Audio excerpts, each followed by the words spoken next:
There was some ratio between the size of his body and the radius of his bellows.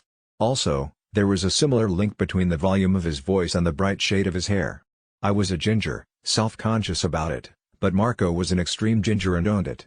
I gawped at him and thought, teach me to be like that. Marco, however, wasn't your typical teacher. Perpetually moving, perpetually doing, he loved many things: food, travel, nature, guns, us, but he had no interest in giving lectures. He was more about leading by example. And having a good time. He was one great big ginger Mardi Gras, and if you wanted to join the party, wonderful, and if not, that was grand too. I wondered many times, watching him wolf his dinner, gulp his gin, shout another joke, slap another tracker on the back, why more people weren't like this guy. Why didn't more at least try? I wanted to ask Willie what it was like to have such a man minding him, guiding him, but apparently the Eton rule carried over to Botswana. Willie didn't want to know me in the bush any more than he did back at school. The one thing about Marco that gave me pause was his time in the Welsh Guards.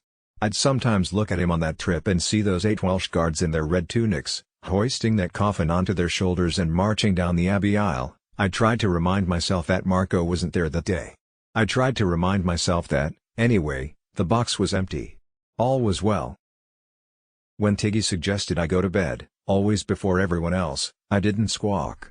The days were long, the tent was a welcome cocoon. Its canvas smelled pleasantly of old books, its floor was covered with soft antelope skins, my bed was wrapped in a cozy African rug. For the first time in months, years, I'd drop off straight away. Of course it helped to have that campfire glowing against the wall, to hear those adults on the other side, and the animals beyond.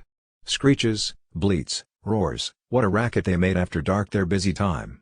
Their rush hour. The later it got, the louder they got. I found it soothing. I also found it hilarious. No matter how loud the animals, I could still hear Marco laughing.